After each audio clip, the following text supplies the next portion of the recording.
Microplastics are tiny plastic particles less than 5 millimeters in size.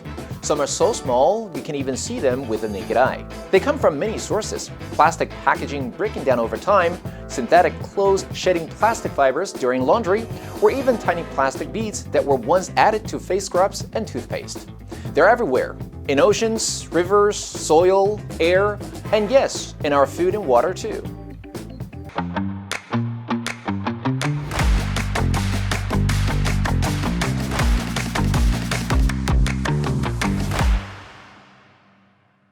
Did you know that you might be eating plastic every single day without even realizing it?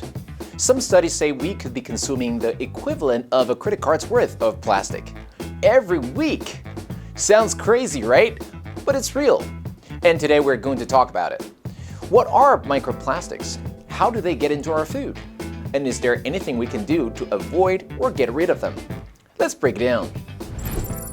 Microplastics are tiny plastic particles less than 5 millimeters in size. Some are so small you can even see them with the naked eye. They come from many sources: plastic packaging breaking down over time, synthetic clothes shedding plastic fibers during laundry, or even tiny plastic beads that were once added to face scrubs and toothpaste. They're everywhere, in oceans, rivers, soil, air, and yes, in our food and water too. So how do these particles end up in our bodies? First, seafood. Shellfish like mussels, clams, and oysters can contain microplastics because they filter seawater.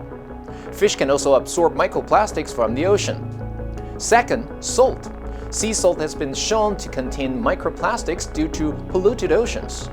Even bottled water and tap water have been found to contain them. Third, food packaging. Hot soup in a plastic bowl, tea in a plastic cup. Those high temperatures can cause microplastics to leach into your food and drinks. And don't forget the indoor air.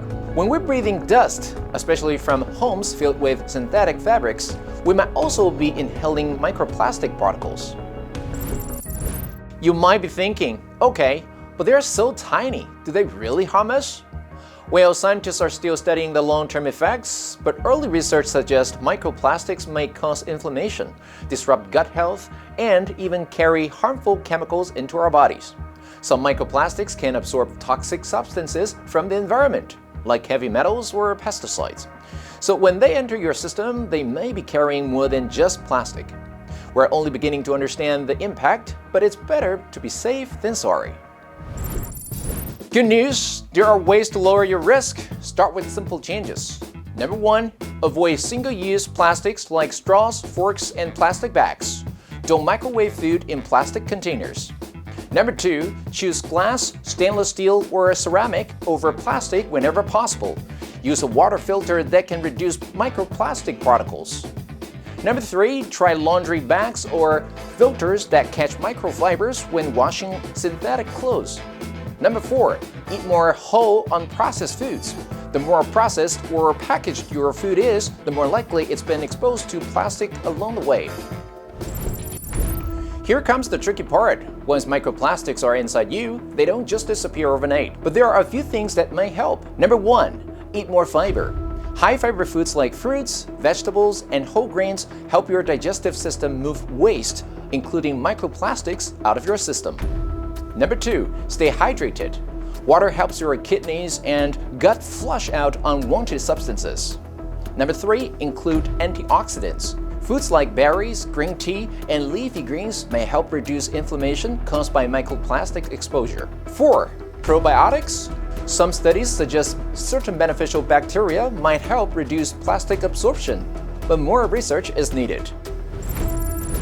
Governments and scientists are actively working on solutions to the microplastic crisis. First, the European Union has banned plastic microbeads in cosmetics and is introducing stricter laws to promote plastic recycling, aiming to reduce plastic waste from the source. Meanwhile, scientists are developing new type of biodegradable plastics that can break down more easily in nature, helping to prevent long-term environmental pollution. In addition, new technologies are being created to detect microplastics in the environment more accurately. Some research teams are even investigating special bacteria that can eat plastic, hoping to use biological methods to break it down. These combined efforts reflect global progress in tackling microplastic pollution. The truth is, we're living in a plastic world. Microplastics are all around us, but that doesn't mean we are helpless. By making small, mindful changes in our daily lives, we can reduce how much plastic we take in and help our bodies stay healthy in the long run. If you find this helpful, share it with someone who drinks from plastic bottles every day or eats takeout from plastic containers. Let's stay informed, stay healthy, and protect our future one small step at a time. 你还在找好用的英文学习平台吗？ FUNDAY 是一个免费加入、无限期使用的英文学习平台，能够及时观看每日国际新闻，听读多元化主题文章，欣赏各式影音节目，还能欢唱流行音乐。只要一机在手，随时随地都能提升英文。现在就免费加入，开启你的学习之旅吧！